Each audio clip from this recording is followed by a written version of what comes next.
नमस्कार दोस्तों, आज मैं एक ऐसा वीडियो अपने चैनल पर लेके आया हूं जिसे देखने के बाद और सुनने के बाद आजकल के पाखंडी धर्म गुरुओं के ऊपर आपका विश्वास धीरे धीरे खत्म हो जाएगा। क्योंकि इन पाखंडी धर्म गुरुओं ने संत महापुरुषों को किस प्रकार से बदनाम किया है और किस प्रकार से अपनी झूठी सिद्धांत को, झूठे ज्ञान को इस संसार में फैलाने का काम किया है, आज इस वीडियो में देखने के लिए मिलेगा। सर्वप्रथम इस पृथ्वी के जो पहला मनुष्य होते हैं, जिसे महर्षि मनु कहा गया था, राजा मनु के नाम से लोग जानते थे। महर्षि मनु भी कह सकते हैं, राजा मनु भी कह सकते हैं, क्योंकि प्रथम मनुष्य थे, यानी उन्हें ही सभी मनुष्यों का पिता कहा जाता है। और स्वामी विवेकानंद कहते हैं कि हम लोग मनु की संतान होने के कारण हमें मनुष्य कहा गया है, क्योंकि मनु से ही मनुष्य की उत्पत्ति हुआ है। यानी मनु सर्वप्रथम हमारे पिता कहलाते हैं और उन्हीं के हम सब वंशज भी हैं। अब आप सोच सकते हैं कि एक पिता अपने पुत्र के बारे में कैसा विचार रख सकता है। एक पिता के विपुल कुमारा पृथक पृथक गुण अपारा, ये भगवान राम ने भी कहा है ना। तो एक पिता के बहुत से संतान होते हैं, उनके अलग अलग गुण होते हैं, उनके अलग अलग कर्म होते हैं, लेकिन पिता पिता ही कहलाता है। तो कहने का मतलब है दोस्तों कि आजकल के जो पाखंडी धर्म गुरुओं ने और पाखंडी पंडितों के द्वारा जो महाराज मनु के सिद्धांत को, मनु के विचार को बदनाम करने की कोशिश किया गया है दोस्तों, उस सिद्धांत को आज हम लोग देखेंगे कि मनु जैसा राजा इस पृथ्वी पर ना तो कभी हुआ है और ना शायद इस कलयुग में कोई होगा। यहाँ तक सीएम और पीएम भी उनकी बराबरी नहीं कर सकता है, जैसा मनु के वर्ण व्यवस्था बनाया गया था। तो मनु के वर्ण व्यवस्था को सबसे पहले हम लोग देखते हैं कि उन्होंने कैसी व्यवस्था बनाई थी और कैसा राजपाट किया गया था। तो दोस्तों, इस वीडियो को शुरू से अंत तक जरूर देखिएगा, तभी पता चलने वाला है। वीडियो भले ही थोड़ा बड़ा हो जाए, लेकिन आपके लिए यह ज्ञानवर्धक वीडियो है और तभी आप जान पाएंगे कि आपके पाखंडी धर्म गुरुओं ने आपको किस प्रकार से भ्रमित किया है।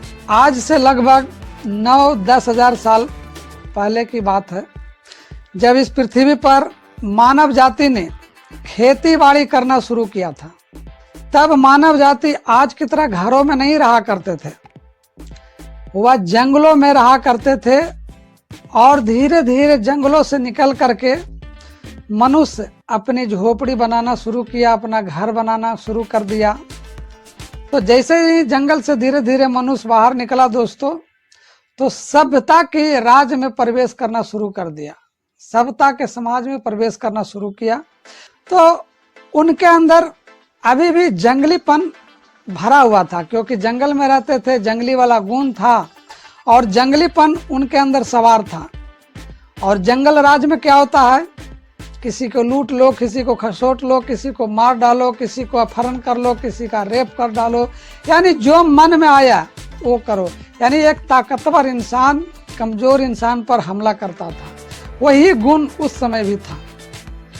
वह दूसरों की बहन बेटियों को इज्जत लूट लेना, अपहरण करके ले आना, एक दूसरे के फसल को काट लेना, यानी जो शक्तिशाली लोग रहता था, जो ताकतवर लोग होते थे, वो एक दूसरे को दबाता था, कमजोर समझ करके उसको लूटता था, खसोड़ता था, यानी जो मर्जी है वो कर सकता था। तो उस समय क्या था कि जब जंगलों से बाहर निकला, खेती बाड़ी करना शुरू किया, तो कमजोर इंसान अपना खेती बाड़ी कर रहा था, तो ताकतवर लोग, जंगली लोग, जितने बदमाश लोग थे, उनकी फसल को काट के ले जाया जाता था, खेती करने वाले ऐसे रह जाता था।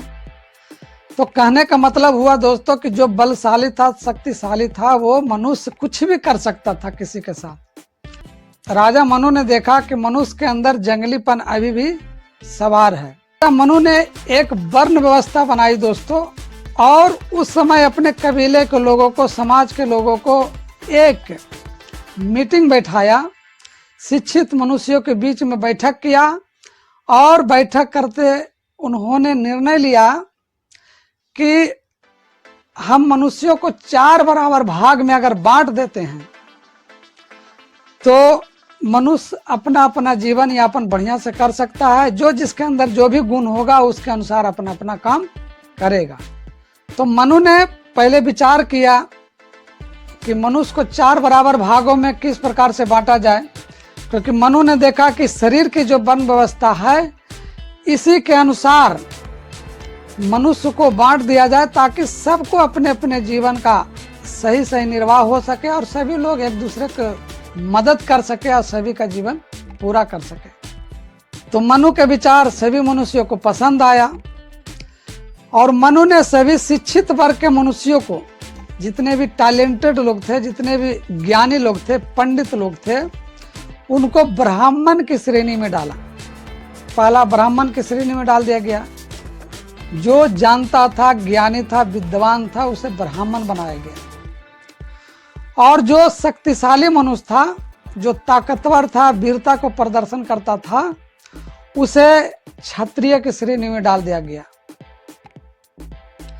और जो खेती बाड़ी करना जानता था, उसमें निपुण था, जो बिजनेस व्यापार करने में पंडित था, ज्ञानी था, उसको वैश्य की श्रेणी में डाल दिया गया। और जो मनुष्य बच गया था, जो किसी काम के लायक नहीं था, न ब्राह्मण का गुण उसमें था, न क्षत्रिय का गुण उसमें था, और न ही उसमें वैश्य का गुण था, तो उसे शूद्र के श्रेणी में डाल दिया गया। तो सबसे पहली बात आती है दोस्तों कि शूद्र के नाम पर ही सभी के दिमाग खराब हो जाते हैं कि शूद्र क्यों डाल दिया गया, शूद्र क्यों बना दिया गया। तो पहले समझने की बात है दोस्तों, तब आप निर्णय करेंगे कि शूद्र क्यों बनाया गया।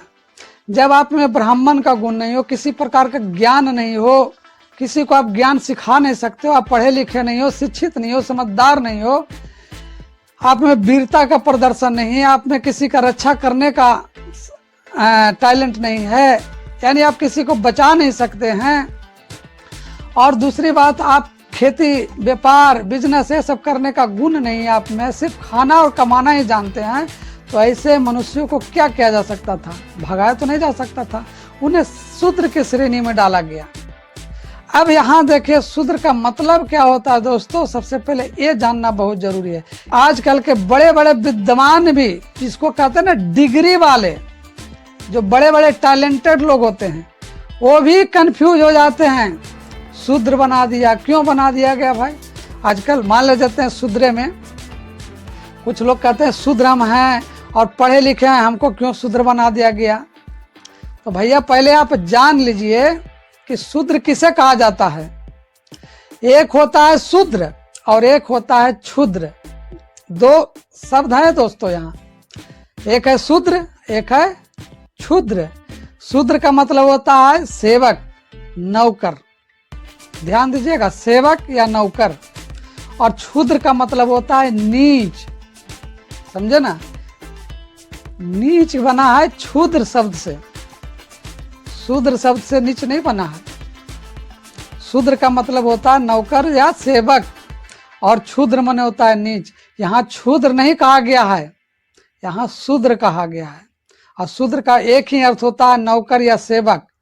और इस दुनिया में तो कोई भी ऐसा व्यक्ति नहीं मिलेगा आपको जो नौकर नहीं है, सेवक नहीं है, चाहे सरकारी कर्मचारी क्यों नहीं हो, सरकारी पदाधिकारी क्यों नहीं हो, सबके सब नौकर है, सबके सब सेवक हैं।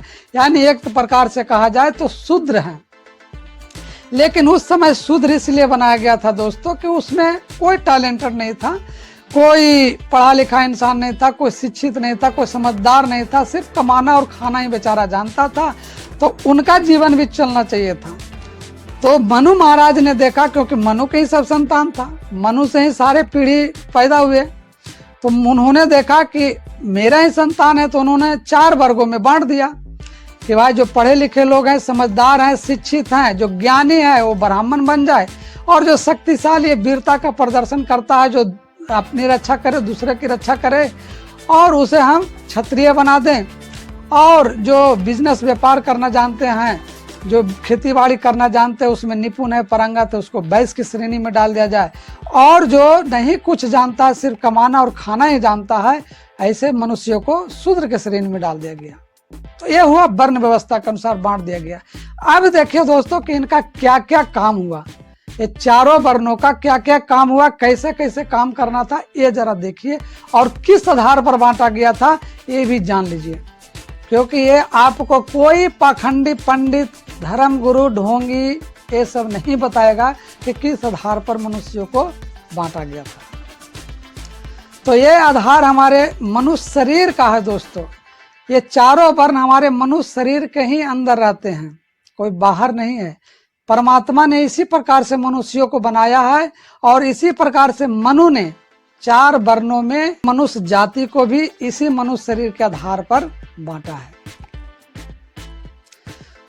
तो पहला देखिए, यहां से ये सिर जो होता है ना ऊपर, ज्ञान इंद्रिय होता है दोस्तों, है ना, यहाँ से ऊपर जो होता है ये ब्राह्मण है, और यहाँ से जो ये नीचे होता है ना बाहु, ये होता है क्षत्रिय, और यहाँ से नीचे जो आता है ना कमर से ऊपर पेट होता है जो बनिया कहलाता है, बैस, और कमर से जो नीचे का जो पैर है दोस्तों, कमर से जो नीचे का स्थान है उसे शूद्र कहा गया है, यानी सेवक कहा गया, नौकर कहा गया है। यानी एक ब्राह्मण हो गया, सिर में जो स्थान है उसे ब्राह्मण कहा गया, बाजुओं के स्थान को क्षत्रिय कहा गया, पेट के स्थान को बैस यानी बनिया कहा गया, और कमर से नीचे पैर के स्थान को शूद्र कहा गया। और इसी आधार पर मनु महाराज ने मनुष्यों को बंटवारा किया था दोस्तों। अब देखिए इनका क्या क्या काम था। ब्राह्मण का 6 कर्म था, जिसमें पहला था वेद पढ़ना और दूसरा था वेद पढ़ाना।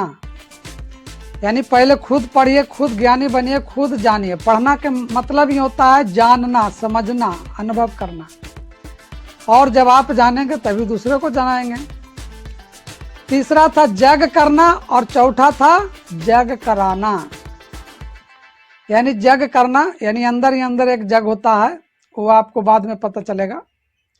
एक जग अंदर में चलते रहता है दोस्तों, उस जग को करना और कराना ज्ञान रूपी जग कहा जाता है।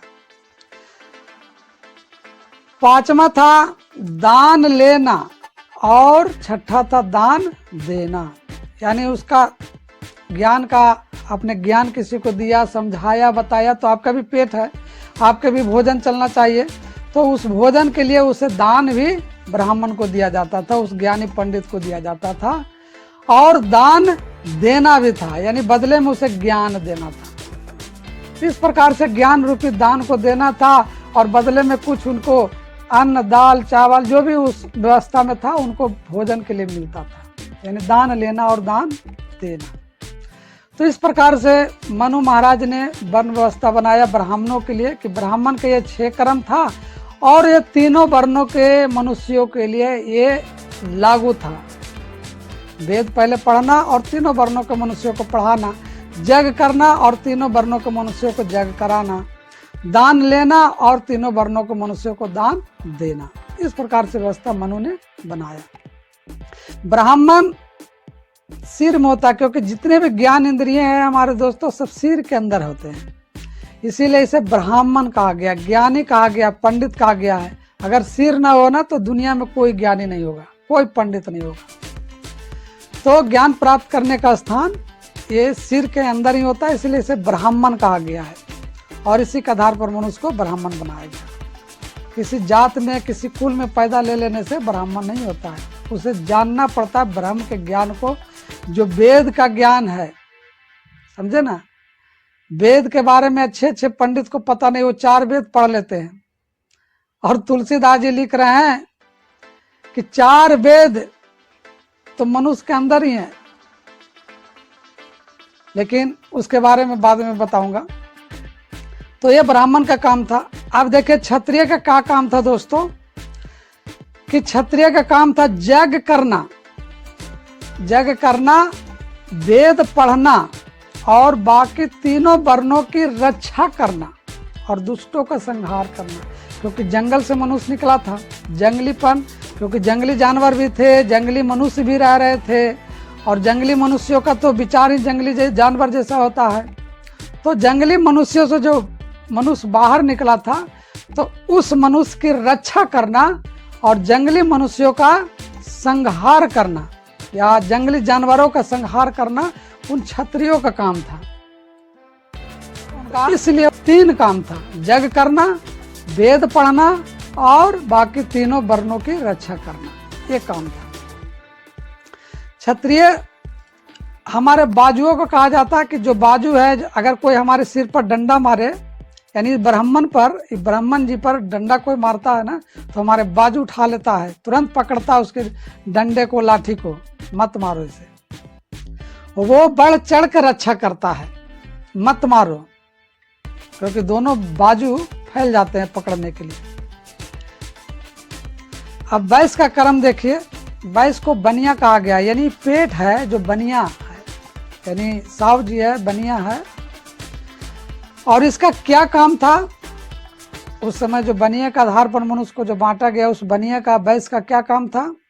ज्ञान हासिल करना, जग करना, दान देना, व्यापार करना, खेती बाड़ी करना और तीनों वर्णों के समय से राशन पहुंचाना, यानी तीनों वर्णों को राशन पहुंचाना इस बनिया का काम था।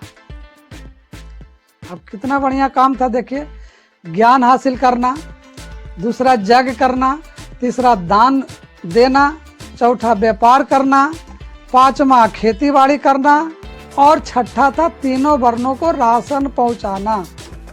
ये बनिया महाराज का काम था। ये हमारा जो पेट है ना दोस्तों, ये भी बनिया है। अगर ये बनिया बढ़िया बढ़िया पकवान और खूब बढ़िया बढ़िया पोषक तत्व से भरा हुआ यानी भोजन करता है ना दोस्तों, तो ये जानते हैं क्या करता है? ये सभी अपने अंदर खा करके, पचा करके, जितने भी इसके न्यूट्रिशन होते हैं ना, सभी ऑर्गन को पहुंचाता है। आपको मालूम होना चाहिए, किसी भी डॉक्टर से पूछिएगा तो ये बनिया क्या करता है? सभी भोजन को पचा करके उसके जितने भी न्यूट्रिशन होते हैं, है ना, पोषक तत्व होते हैं, उस सभी ऑर्गन को देता है। अगर ये पेट सिर्फ अपने आप पचा करके, अपने खा करके अपने पास रख ले तो ऑर्गन कमजोर हो जाएगा दोस्तों। कम से कम आजकल के ये बिजनेसमैनों को, यानी मनुष्यों को, ज्ञानियों को सीखना चाहिए पेट से, कि जिस प्रकार से पेट अपने पास नहीं रखता, खाता तो जरूर है लेकिन औरों तक पहुंचा देता है, एक एक ऑर्गन तक पहुंचा देता है, ठीक उसी प्रकार से हर एक जरूरतमंद मनुष्यों तक इस राशन को पहुंचाने का उसका काम है, ताकि कोई संसार में भूखा न रहे। पेट अपने पास कुछ भी नहीं रखता है दोस्तों, जितना भी खाया पिया चीज रहता है सभी ऑर्गन तक पहुंचा देता है। यही सिस्टम इस शरीर में बनाया गया है ताकि एक एक ऑर्गन को इसके द्वारा सबको लाभ मिले। ठीक इसी प्रकार से मनु महाराज ने यही वर्ण व्यवस्था बनाया था कि जितने भी बनिया लोग हैं, जितने भी वैश्य समाज है, वो तीनों वर्णों को राशन पहुंचाने का कार्य करे ताकि सबके भोजन मिल सके। यानी जितने भी जरूरत की सामान है, राशन है, पानी है, जो भी चीज़ है वो सब उसको मिल सके। ये वैश्य का काम था, ये बनिया का काम था। और आज का बनिया देखिए, आज का वैश्य समाज देखिए, स्टोर में रोक लगा देता है, भाव बढ़ाता है, महंगाई लाता है और क्या कहता है कि सामान ही नहीं है उपलब्ध, ताकि उसे ब्लैक मनी के रूप में रखा जाता है दोस्तों और महंगाई को बढ़ाया जाता है। ये है हमारे वैश्य समाज। और सरकार भी वैसा ही है। सरकार को ही नहीं पता है कि वो सरकार किस लिए बना है, किस काम के लिए बना है, उसे खुद नहीं पता है। नाम का सीएम है, नाम का पीएम है। तो कहने का मतलब है दोस्तों कि जिस काम के लिए जो चीज बना है उस काम को पूरा करना बहुत जरूरी है। पेट का काम है पूरे भोजन को पचा करके पूरे ऑर्गन तक पहुंचाना, ये पेट का काम है। सिर का काम है ज्ञान प्राप्त करना है, विभिन्न प्रकार का ज्ञान को प्राप्त करके अपने अंदर शिक्षित करना है। अब आते हैं दोस्तों शूद्र पर। शूद्र के बारे में बड़ा कंफ्यूजन है। शूद्र माने होता है सेवक, नौकर, लेकिन इसका गलत अर्थ लगाने वाले ढोंगी पाखंडियों का कमी संसार में नहीं है। शूद्र को बना दिया गया है क्षुद्र, यानी नीच कहता है, जबकि ये गलत शब्द है। नीच तो कोई भी बन सकता है, जिसका कर्म ही नीच हो, जिसका विचार ही नीच हो, जो लंपट हो, चोर हो, गुंडा हो, मवाली हो, लखेरा हो, बेईमान हो, घूसखोर हो, भ्रष्ट हो, ये सब के सब नीच हैं। और शूद्र का मतलब क्या होता है? नौकर, सेवक, यानी स्वामी की सेवा करने वाला, मालिक की सेवा करने वाला। तो ये जो शूद्र बनाया गया था ना दोस्तों, ये तीनों वर्णों को सेवा करने के लिए बनाया गया था, क्योंकि इसके पास किसी प्रकार का टैलेंट नहीं था। तो इसका भोजन कैसे चलता है, इसका जीवन कैसे चलता? तो मनु ने क्या बनाया कि तीनों वर्णों को सेवा करना है इसे, परंतु इनका मजबूत होना आवश्यक है। ये जो पैर है ना, पैर के आधार पर इनको बांटा गया। तो अगर पैर ही कमजोर होगा दोस्तों, तो भला ये बनिया महाराज कैसे टिकेगा? पेट महाराज, ये क्षत्रिय महाराज, ये ब्राह्मण जी कैसे इस पर रहेगा? कमजोर हो जाएगा पैर, तो चलना फिरना दुबर हो जाएगा, सबको टेंशन, सबको, किसी का भी काम नहीं होगा। ठीक उसी प्रकार से शूद्र का काम था तीनों वर्णों का सेवा करना, उनकी मदद करना, जो भी उनके लायक काम था वो तीनों वर्णों को करता था। परंतु उनका मजबूत होना बहुत जरूरी था, उनको शक्तिशाली होना जरूरी था, यानी उनको भोजन इतना मिलना चाहिए, उनको इतना जो खाना मिलना चाहिए, राशन मिलना चाहिए कि वो मजबूत रह सके। और उनका तीनों वर्णों का सेवा करना था, और तीनों वर्णों के द्वारा उनको इतनी मजबूती प्रदान करना था कि वो शक्तिशाली रह सके, शरीर से मजबूत रह सके, पैरों पर वो बढ़िया से खड़ा रह सके, ताकि सभी के काम को कर सके। यानी कहने के मतलब से इतना रुपया मिलना चाहिए, उतना राशन मिलना चाहिए कि खा पी के मजबूत रह सके, ठाठ रह सके, तभी तो किसी का काम कर सकता है। और आजकल के सरकार को देखिए कितना मोटा बुद्धि का है, जो सेवा करने वाले, नौकरी करने वालों को क्या देता है? आप मनरेगा का नाम सुने होंगे दोस्तों। मनरेगा में काम करने वाले 210 रुपया, आज के डेट में 210 रुपया मिलता है, और एक प्राइवेट काम करने वाले जगहों पर उसे 400-500 दिया जाता है, जबकि उसे 500 से नीचे कहीं नहीं मिलना चाहिए एक कमजोर इंसान को, जो आपका सेवा करता, नौकरी करता है, क्योंकि उसका भी परिवार है, उसे भी मजबूत रहना चाहिए, तभी वो नौकरी कर सकता है। सरकार को देखिए, घटिया सोच रखने वाले, ऐसे ऐसे सरकार रहेंगे तो कभी किसी का भला हो सकता है? 210 रुपये में कौन काम करेगा? और करोड़ों करोड़ एक एक पंचायत में मनरेगा की राशि को लुटाया जाता है, लुटाया जा रहा है, दोनों हाथ से लुटाया जा रहा है दोस्तों। इस देश में पैसे की कमी नहीं है, इस देश में सोना की कमी नहीं है, इस देश में धन की कमी नहीं है, इस देश में चावल, दाल, अनाज की कमी नहीं है दोस्तों, इस देश में पानी की कमी नहीं है, लेकिन लोग भूखे मर रहे हैं। किसके कारण? लोभियों के कारण, आजकल के गलत नियत रखने वाले मनुष्यों के कारण। और सरकार ऐसे ऐसे बनते हैं जो बड़े बड़े लोगों की चापलूसी करने वाले होते हैं। ऐसे ऐसे लोगों को सीएम कहा जाता है, ऐसे ऐसे लोगों को पीएम कहा जाता है। और मैं इसके बारे में वीडियो बनाऊंगा दोस्तों, कि हमारे महान professor doctor James Tyler Kent ने कितना बढ़िया नियम बताया है कि सरकार का कानून जो होता है ना, ईश्वर के कानून के आधार पर है, और इस शरीर के कानून के आधार पर सरकार का कानून बनाया गया है। ये हम बाद में बताएंगे। तो शूद्र का मतलब ये होता है दोस्तों, नौकर या सेवक, और उसका मजबूत होना बहुत जरूरी है। ये मनु महाराज ने बनाया था कि नौकरी तो करवाओगे, तीनों वर्ण के लोग उससे नौकरी कराओगे, काम कराओगे, लेकिन वो हट्टा कट्ठा नहीं रहेगा, मजबूत नहीं रहेगा, तो काम नहीं कर पाएगा। उसको मजबूत होना बहुत जरूरी है। ये है राजा मनु की सोच, क्योंकि वो शूद्र भी उसी का संतान था, ब्राह्मण भी उन्हीं का है, और क्षत्रिय वैश्य सब उन्हीं का है, क्योंकि मनु हमारे पिता कहलाते हैं, इस सारे मनुष्यों का जनक कहलाते हैं। भगवान कृष्ण ने राजा मनु के बारे में बताते हैं कि हे अर्जुन, यह ज्ञान जो मैं तुमको दिया हूं ना, यह ज्ञान सर्वप्रथम मैंने सूर्य को दिया था, और सूर्य ने अपने पुत्र वैश्वास्वत मनु को दिया था। मनु ने अपने पुत्र राजा इक्ष्वाकु को दिया। फिर उनके बाद उनके पीढ़ी इस प्रकार से बहुत दिनों से चला आ रहा था और इस पृथ्वी पर यह ज्ञान बहुत साल से लुप्त हो चुका था। लेकिन आज वही ज्ञान मैं तुमको देने के लिए आया। तो अर्जुन ने भी पूछ दिया कि सूर्य का तो जन्म बहुत पुराना है और आपका जन्म तो आज का है। तो आप गीता पढ़े होंगे तो मालूम होगा, बहुत समझाया, तब जाकर अर्जुन को समझ में आया। इतना आसान ज्ञान नहीं है दोस्तों। सच्चा ज्ञान सीखने के लिए महापुरुष को खोजना पड़ेगा। भगवान कृष्ण जैसा महापुरुष चाहिए, भगवान राम जैसा महापुरुष चाहिए, भगवान बुद्ध जैसा महापुरुष चाहिए, कबीर जैसा महापुरुष चाहिए। ये ढोंगी पाखंडी धर्मगुरु और पंडित सिखाएगा कि ज्ञान क्या होता है।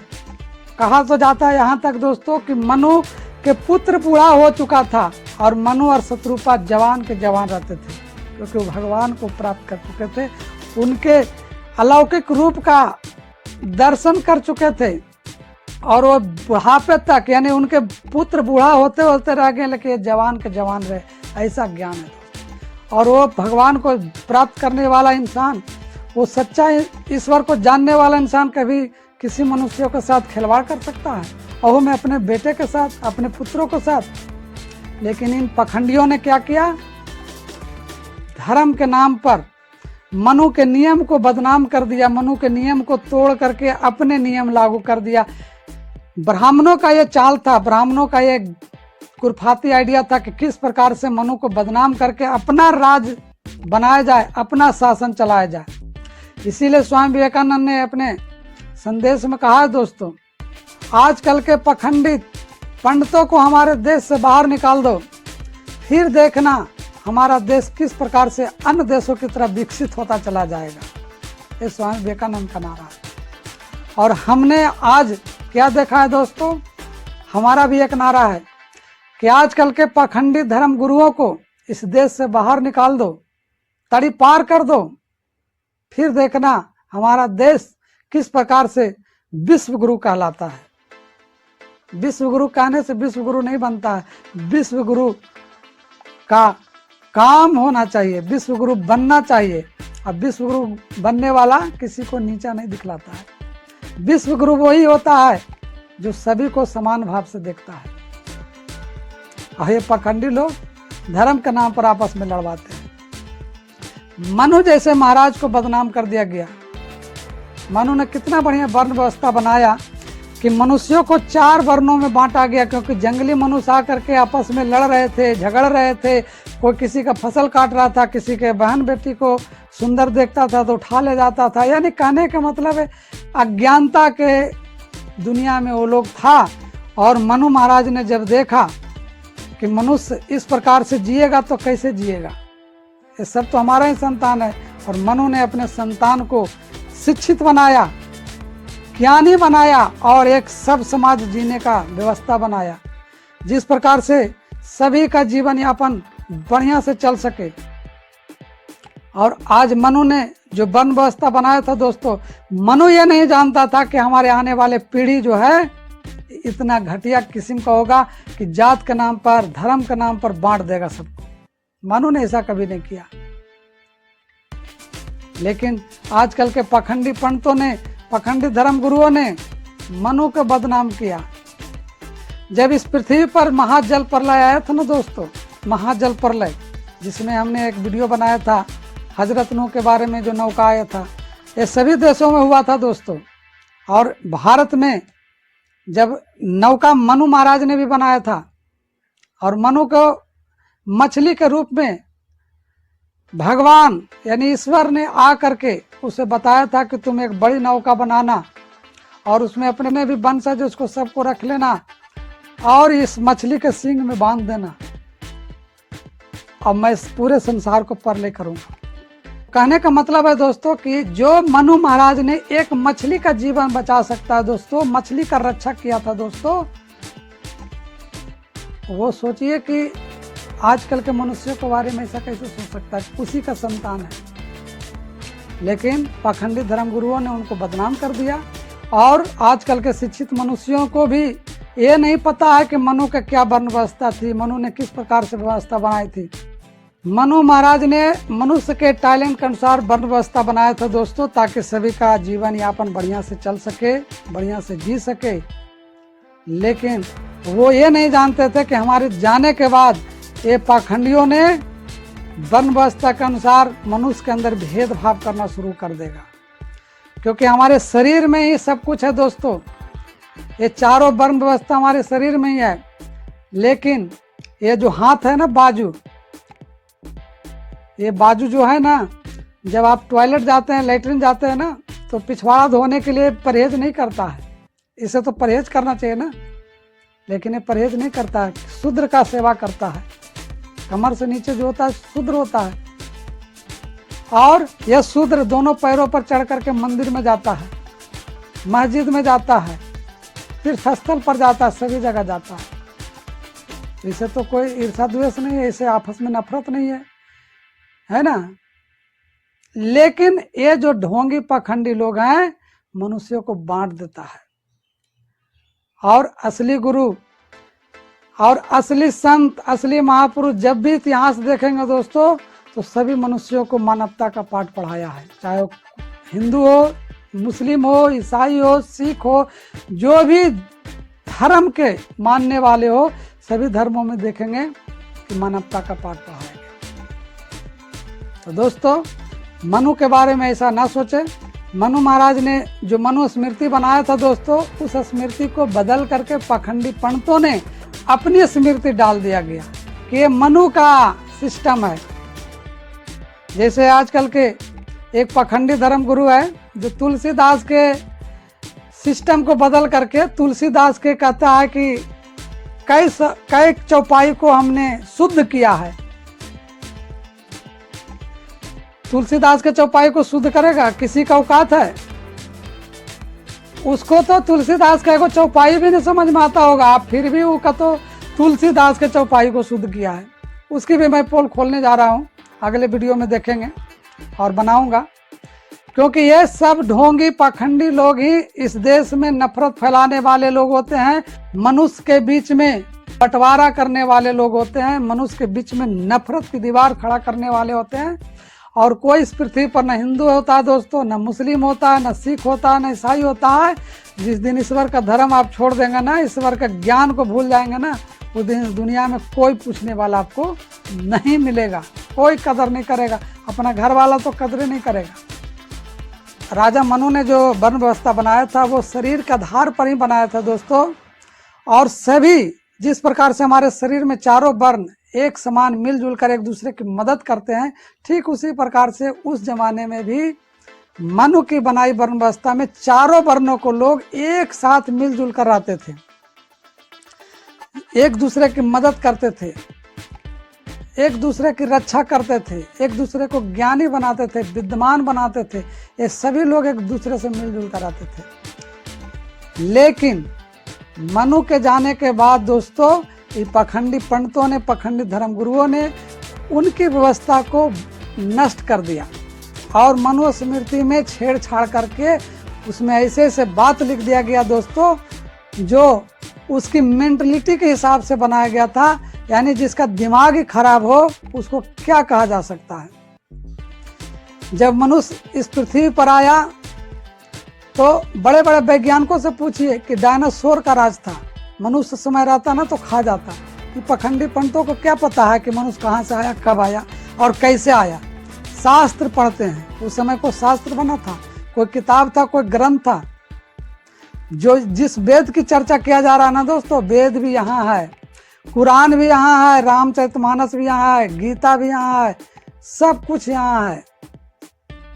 और जितने भी ज्ञान होते हैं ना दोस्तों, सब हृदय के अंदर होते हैं।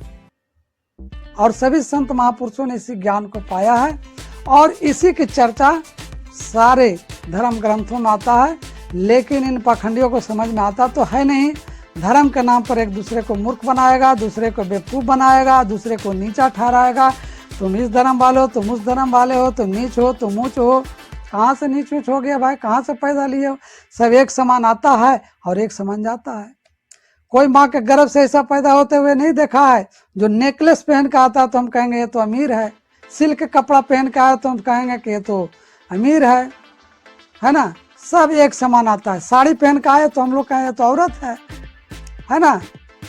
धोती पहन के आए तो हम कहें मर्द है। सब एक समान आता है दोस्तों। नंगे आता है और नंगे ही चला जाता है संसार से। यानी ईश्वर का जो कानून है एक समान है और एक ही व्यवस्था के अंतर्गत सबको जन्म दिया है और एक ही व्यवस्था के अंतर्गत सबको ले जाता है। जो जानना है इस जीवन में जानना है, जीते जी जानना है। इसीलिए कबीरदास जी ने कहा जीवत समझो जीवत बूझो, जीवत मुक्ति निवासा, अमुए मुक्ति कहे गुरु लोभी, झूठा दे विश्वासा। झूठे गुरुओं के बारे में कितना पोल खोले हैं कबीरदास जी, आपको ही पता होगा, आप पढ़े होंगे तो जानते होंगे। तो कहने का मतलब है दोस्तों, ये पाखंडों के चक्कर में आप ना पड़ेंगे और धर्म के नाम पर आपस में न लड़ेंगे, क्योंकि कोई भी मनुष्य इस संसार में अलग अलग धर्म के नहीं है, सब एक धर्म के हैं। ईश्वर एक है, उसका धर्म भी एक है, और जब ईश्वर एक होता है ना दोस्तों तो उसका गुरु भी एक ही होता है। ये पाखंडों को क्या पता है, ये ढोंगियों को क्या पता है कि गुरु एक होता है कि अनेक होता है। रामचरितमानस में वाल्मीकि जी ने साफ साफ कह दिया, सोई जानो जे देहु जनाई, जानत तुम्हें तुम हो जाई। आपको वही जान सकता है प्रभु जिसे आप जना दे, वही जान सकता, कोई और नहीं जान सकता। यानी गुरु का स्थान ईश्वर का ही स्थान है। इसीलिए उनका दो रूप है दोस्तों, सगुण और निर्गुण। तो ईश्वर अपने आप को जनाने के लिए ही मनुष्य शरीर धारण करता है दोस्तों।